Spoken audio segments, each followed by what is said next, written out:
What's up, you guys? So I'm going to be trying something a little bit new here. Going to be new for me to record it and put it out there on YouTube. This is actually something I do on a regular basis. I watch YouTube videos, and instead of me just watching them by myself when I eat supper or I need a break in the office, I'm going to bring you guys along with me.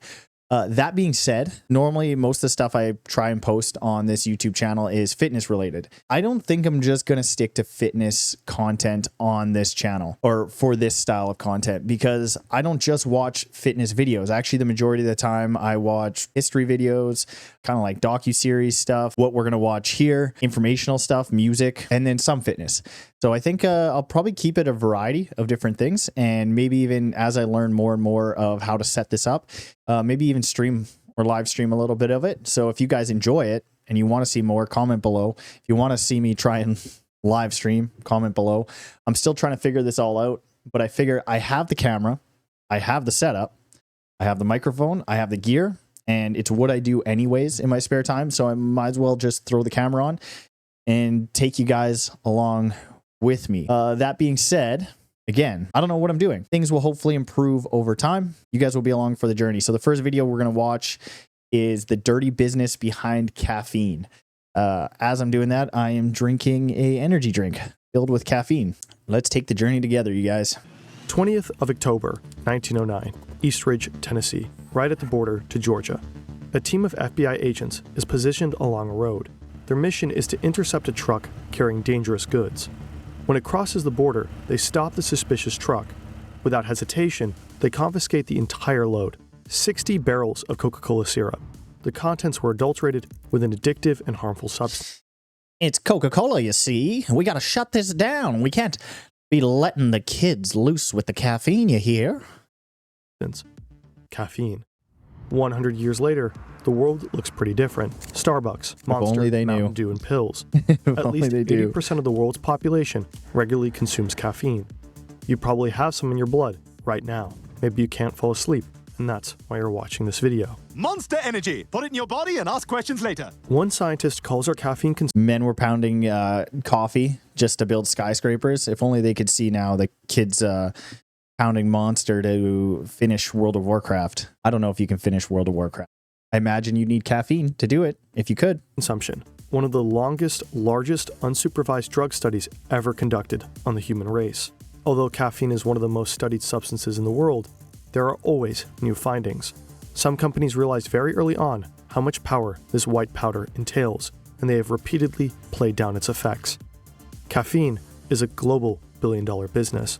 How has a drug that is taken for granted today managed to conquer the whole world? And what dangers does it bring? The world's most widely used mood-altering drug. Is the coffee all right? Nothing like a A cup of coffee is part of the study routine for many. Often, it's the sole motivator to keep on reading and learning. The platform Brilliant makes the studying so exciting that you might even be able to skip. Yeah, ditch your coffee. Like the tones of this video and making it sound like caffeine's a terrible thing so far. But definitely ditch your coffee. Sit on your phone. Do some more shit on your phone. That's better for you. One of the coffees before. Brilliant gives you the skills that can be applied to everything and get paid. It would take. To try or click on the link in the description. Go download Brilliant. Let me know how it is. Use caffeine to protect themselves from predators.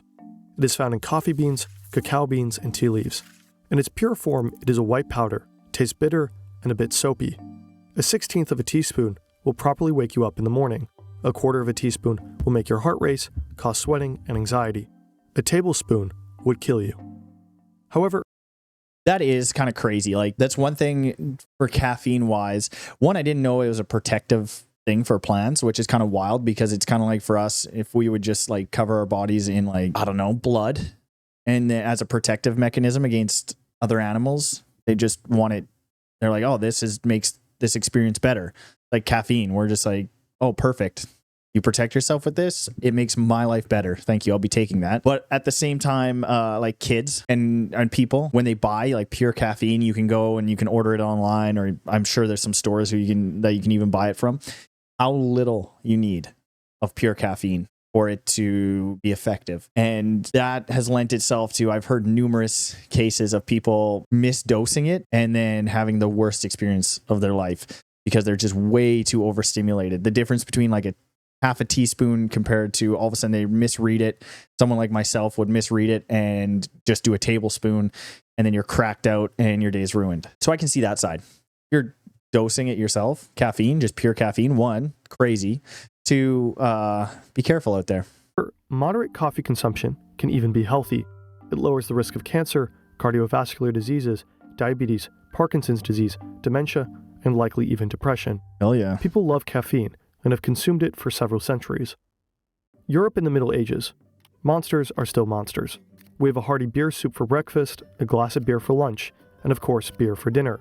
Everyone drinks beer, always. Not necessarily because of the alcohol, it contained little anyways, but because it tastes better than water. The average British drinks 3 liters a day, including children. In the 16th century, a hot black drink from the Middle East amazes Europeans. It looks different than beer, it tastes different than beer, and it has a different effect than beer. Coffee drinkers are soon seen as productive and bourgeois, whereas beer drinkers are considered lazy and comfortable.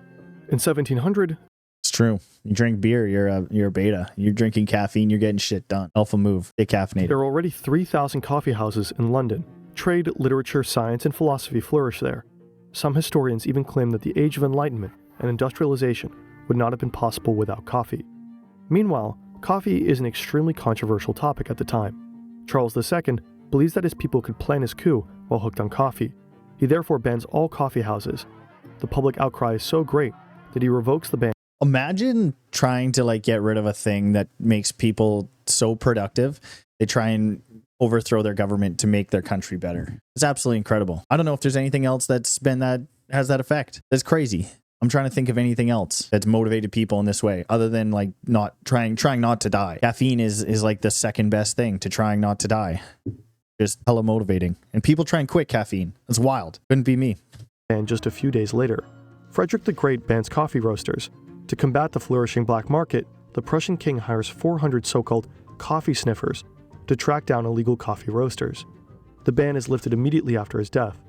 No caffeine ban in history was successful in the long run. The world's largest beverage manufacturer of today also. Imagine trying to ban something that gets people more motivated. Like you're literally working against people who are performing better than you are because they're using the thing you're trying to ban.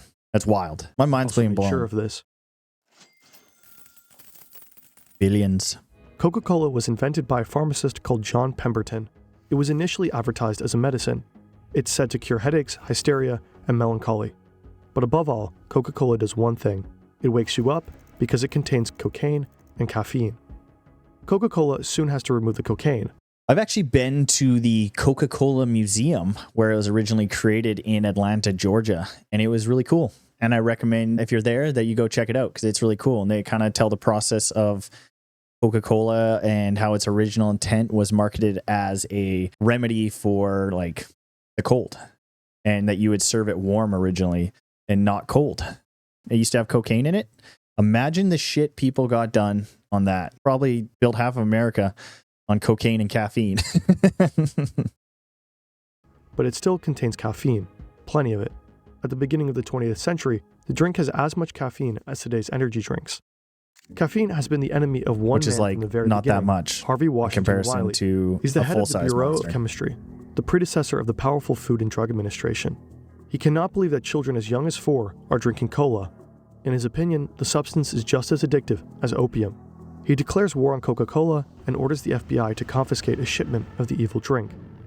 A spectacular court case develops. I guarantee this guy had like some stocks in or some money invested in a competitor, like a coffee or some other competitor to Coca-Cola that Coca-Cola would be pulling away from this guy's market. Because people won't do shit unless it either makes them money or is losing them money. I just venture to guess, and if someone wants to go look it up, that this Harvey or Harry probably had some money sitting in someone else's stocks that were getting hurt by the sales of Coca-Cola. Also crazy, though, that kids not only 100 years ago were drinking beer in the morning, but are also drinking Coca-Cola as time goes on. I feel like we're improving, though, because I feel like Coca-Cola is probably a better alternative than pounding back the brewskis in the morning before someone comes and changes your diaper. That will pave the way for caffeinated drinks forever. The entire United States is watching the soon-to-be most powerful government in the world against the soon-to-be largest beverage manufacturer in the world. Coca-Cola. Wiley and his office called more than 20 witnesses, including doctors, scientists, and regular Coke drinkers. In their closing statement, they confidently say caffeine is a dangerous drug that could be even regarded as poisonous. Coca-Cola quickly commissions a study itself, as there are virtually no caffeine studies on humans at the time. They hire a young psychologist, give him a lot of money, and have him carry out a number of experiments in just a few weeks. The young scientist delivers exonerating results. His conclusion in court: caffeine is harmless. Even better, caffeine has a physical and mental performance-enhancing effect. Jackpot. Coca-Cola wins. Later, however, I imagine too, back then people were smoking like tobacco and cigarettes like nobody's business, and they're worried about caffeine that is a performance enhancer. I mean, obviously when it's abused, not great for you, but still when it's abused, probably not as bad for you chronically as smoking cigarettes are. Makes you curious if they're so worried about caffeine and not about other things that are actually harmful. Who's losing money and who's making money? there's an out-of-court settlement, and Coca-Cola reduces its caffeine content. But what remains in the public eye is that Coca-Cola won, and caffeine is a wonder drug with no side effects. And so begins a century of unrestrained caffeine consumption. Red Bull gives you wings. Oh yeah. In the USA, black filter coffee and caffeinated soft drinks initially take off. Then, in the 90s, Starbucks overtakes the drip coffee. The white The woman. recipe for success: a roast that makes the coffee taste less Flag bitter, of the white woman. sugar, cream, and very large portions Nation of with its a matching own. amount of caffeine. And just when people thought there couldn't be any more caffeine and sugar in a drink, energy drinks entered the scene. Hell yeah. In 1987, the first Red Bull can is launched on the market. 10 years later, there are countless suppliers who outdo each other with larger cans and even more caffeine. In some cases, there are even That's a good place to stop. That first of all is a crazy can. The cans with the resealable lids, wild. Awesome feature. Way too much drink in general. Way too much energy drink for sure. When you pop those suckers open, it's like you're popping open a propane tank. I think Paul Walker had one of these suckers in the back of his car. These things are insane. I don't know what you need this for. And these things were out before like the sugar-free alternatives were out, or like there was a little bit the low carb one, but people were mostly buying these if they were buying them. And that's like your life's worth of like carbohydrates and caffeine in that can. They were insane. I mean, you can still buy them, and the resealable lid again is unreal, but that can, no one needs that much Monster. I don't know who's buying that. Also, Red Bull. I don't know if you guys know this. When Red Bull first came out and first started getting popular, it was actually you would order it from overseas, I believe, and it was in like glass jars, jar bottle things. Way more sketchy. And I think we should bring back sketchy energy drinks. If the sketchiest thing we have is like a Monster, scary logo that you'll watch 4 videos down a YouTube rabbit hole of how it was possessed by the devil, as if that's the target he's got. Energy drinks, he's like, this is going to corrupt society. Caffeine and sugar is really going to fuck things up. I know that. I think we got to bring back sketchier energy drinks, sketchier confectionery items. Holy hell, I think we should just continue. 700 milliliter cans. Before you realize it, it's 2024 and caffeine is everywhere, an industry worth hundreds of billions. It's been 100 years since Coca-Cola's court case, and in the meantime, it became evident that the wonder drug may have a few side effects after all. First of all, caffeine is not a dangerous evil drug.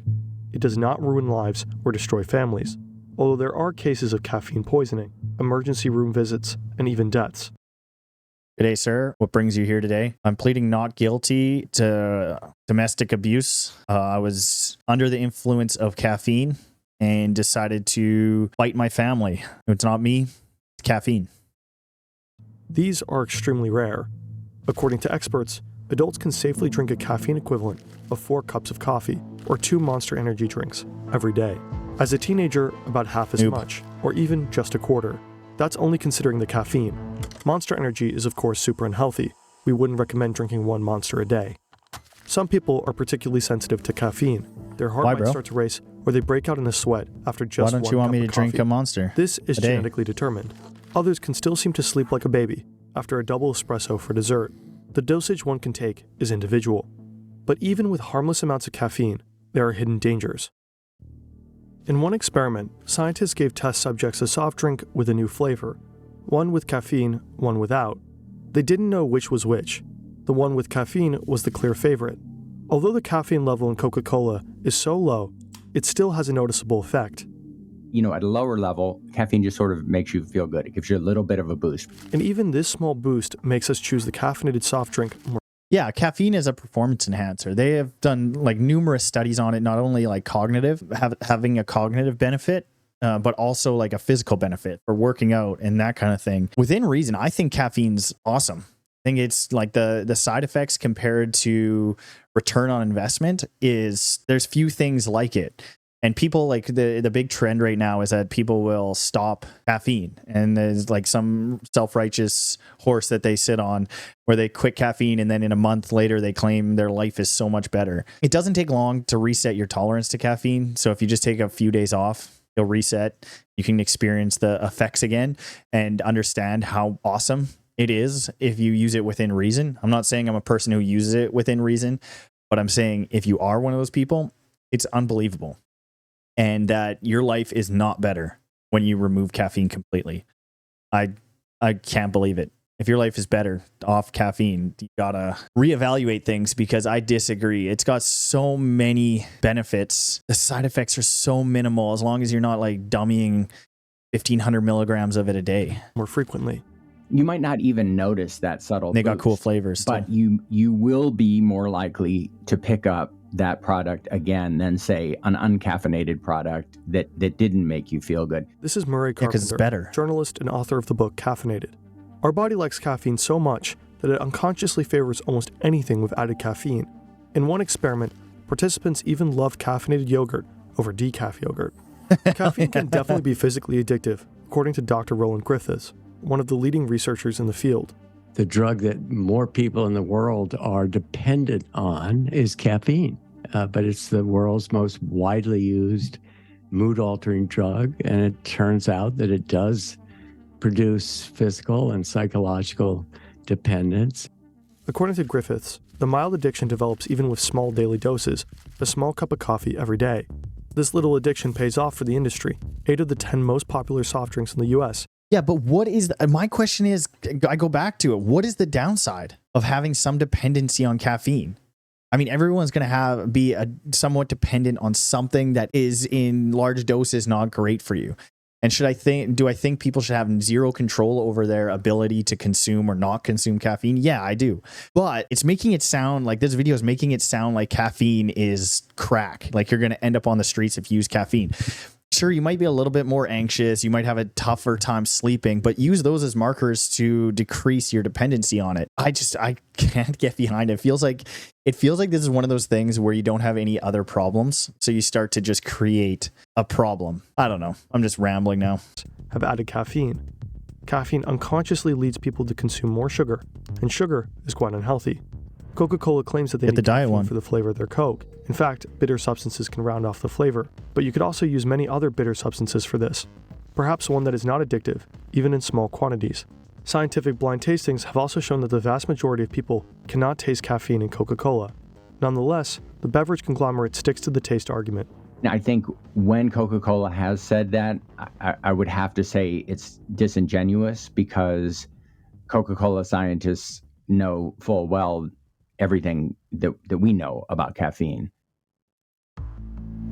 Energy drinks have just as much sugar as Coke, That guy but sucks to roughly hang 3 times as much around. caffeine. For most adults, this is not a problem if they don't overdo it. Just so In Europe, salty. however, 2 out of 3 teenagers and even 1 in 5 children consume energy drinks. In the US, 1 in 3 teenagers consumes energy drinks. Minors tolerate caffeine Yeah, little much worse Susie than that adults monster. and are much more sensitive. Studies show that too much energy drink can have harmful side effects for young people. Dann wurden bei diesen jungen, gesunden Erwachsenen adverse Effekte beobachtet, also wie Herzrasen, Angstzustände, Nervosität und auch Veränderungen im EKG. There's evidence that long-term energy drink consumption I mean, if we're going to listen to anybody about the harms of drugs, Germans may be the ones, because they're smart. Very smart group of people. That's why. can lead to cardiovascular problems among children and adolescents. Unfortunately, however, there are still no conclusive studies on this. consumer advocates and pediatrician associations are demanding stricter rules, such as a complete ban on advertising energy drinks to teenagers and children. These dangers of caffeinated drinks have not been taken seriously for a long time, thanks in part to the multi-million-dollar lobbying efforts of soft drink and energy drink companies. One of the most important lobby groups is the American Beverage Association, which was founded in 1919. Behind it are Coca-Cola, Pepsi, Dr. Pepper, and many others. They fund scientists who confirm their views on caffeine and sugar. For example, the group argues against stricter regulation of energy drinks for children and teenagers. Lobbying, a slight addiction, and above all, the awakening. Definitely don't think teenagers should be pounding back energy drinks. I don't think it's going to help their performance. Kids usually have a shit ton of energy to begin with. Have a hard time directing it in typically great ways. Usually becomes a little bit more chaos. So like selling energy drinks in schools and maybe making them pretty easily accessible or marketing them to kids, I honestly don't think that's a great idea. I don't think, as of someone who's drinking energy drinks or caffeinated beverages, coffee included, since he was in high school, and I know kids drink them way younger, they did not help me in school cognitively, just because you don't have the ability to understand like consequences or even a general sense of purpose, and what you're doing has a purpose if you focus on it, and it's going to have an end result that can maybe make your life better. You don't have any of that yet. You just know you don't want to be at school. You know you have to get your schoolwork done if you want to get out of school eventually and do something, and you want to fit in with your friends. That's where your critical thinking ends. So for kids, I really don't think they should have caffeinated beverages like that. Like a Coca-Cola, the caffeine amount in there is so minimal. Even a little Red Bull, like the small cans, is so minimal. Probably not a big deal, but man, yeah, I'm going back on my word on that one. Not great for kids. Performance-enhancing effect. All of this contributed to the massive success of caffeine. Why should we question a miracle drug that allows us to become more productive within a few minutes? Caffeine is perfect for the hyper-fast, performance-oriented times we live in, but it's also a time in which it's become increasingly difficult for many people to calm down and relax. It's easy to forget, but physical and mental rest and recovery are extremely important for our well-being, and caffeine actively opposes it to some extent. Caffeine blocks the absorption of the neurotransmitter adenosine. Adenosine tells us that we are tired. On caffeine, we do not receive this message. The body wants to rest, but we feel awake. For quite some time, actually. About 5 hours after a cup of coffee, half of the caffeine we consumed is still in our body. After 12 hours, a quarter of the dose is still in our system. If you drink a large latte at 2 p.m., you'll still have an equivalent of half a can of Red Bull in your system at 2 a.m. Caffeine makes you fall asleep later and wakes you up earlier. It also destroys your deep sleep, the sleep phase that is most important for recovery and restoration for the next day. We wake up tired in the morning, even though we have slept for a solid 7 to 8 hours. And what helps against tiredness in the morning? Oh shit, here we go again. Coffee is often the solution to the problem it has created. People drink coffee in the morning to compensate for their coffee-induced sleep deficit. You can get into a sort of vicious cycle with caffeine, for sure. Temporary coffee withdrawal is easy for most people, still. but there are still withdrawal symptoms. These include headaches, tiredness, mood swings, and concentration difficulties. They can occur after just 12 hours and last for 5 to 7 days. A few years ago, caffeine withdrawal was included as a mental disorder in the Diagnostic Manual of American Psychiatrists. So soft. Yeah, 5 to 7 days without caffeine. I would say, like, for most people, probably just don't come off caffeine all the way. Lower the amount you're using and maybe don't use it towards bed. Another thing I think that gives caffeine a bad rap, I feel like I'm like defending, like I'm the worst lawyer for caffeine. Some dude with neck tattoos, hand tattoos, and runs a gym defending caffeine. Who would have figured, huh? This idea that if you drink caffeine before bed, some people say, I can still go to sleep. I'm sorry, but you don't have like special feature in you that just says, no, caffeine doesn't work on you. It might work less and your body might have a better ability to tolerate it, but it is still working through your system to some extent and still going to affect your sleep. Can almost guarantee it for like 90% of the population, from what I've seen at least. Someone's seen something different, let me know, but I can guarantee you'll probably get a better sleep keeping the caffeine at least 5 hours away from close to your bedtime. But I mean, you have your own experiences. Little Billy there, hopefully he was dumbing that giant monster before bed, just fighting battles in his sleep, stunting his growth. Gonna be all 5'3" by the time he's done that thing. Several studies suggest that people with a high caffeine consumption are more prone to long-term fatigue. For the same wakening effect, they need to consume more and more caffeine. Experts recommend eliminating caffeine, say 6 or 7 hours before bedtime, seems to be a very good habit. Bro, I just told them that. Come on. Caffeine transformed a society of heavy drinkers into a society of wakeful, clear-thinking, productive coffee drinkers. Large international corporations use the addictive effect to make liquid sugar even more attractive. They disguise, play down, and lobby. They also accept the risk of potentially damaging the health of children and young people. Today, caffeine is the drug of our time, without any excessive side effects. But the subtle undertone of caffeine is always, you don't need to rest when you're tired, just have a coffee. But it's more important than ever to listen to the signs of fatigue of your own body from time to time and relax. Yeah, it was a good video. I think it covered things well. I know I was pretty contrarian to most of what it said, but seems to wrap it up pretty good. I think most people know the effects of caffeine, and they're going to make the choice they're going to make until it doesn't benefit them anymore. I don't know, like in our society, I mean, it's about production, it's about creation, and I think everybody wants to do more, wants to provide more, they want to do something with their lives. And to do that, you feel like you have to be doing more. So I don't see it changing, especially with the benefits of caffeine, the feeling, the stimulation it gives you, the production it potentially gives you. I can't see it really changing at all. I know lots of countries, like I'm in Canada. I know Australia, I think New Zealand, maybe. Even the UK has stricter rules. You go into the States and you can buy like cans with like 400 milligrams of caffeine, where in Canada, I think it's banned over 200. Something like that. So the same energy drinks tend to have a little bit less caffeine, which I don't necessarily think is the worst thing. One thing I do wish they would do more, that you see a little bit more in the United States, is they put in nootropics into the energy drinks. So you're not just getting slammed with a bunch of caffeine, you're actually getting some vitamins or nootropic ingredients that help your brain to function better, help you to think clearer, help you to think better, and make you feel maybe even a little bit better or perform better yet, that don't really have crazy negative side effects. And for some reason in Canada and these other countries, they don't allow you to mix them in.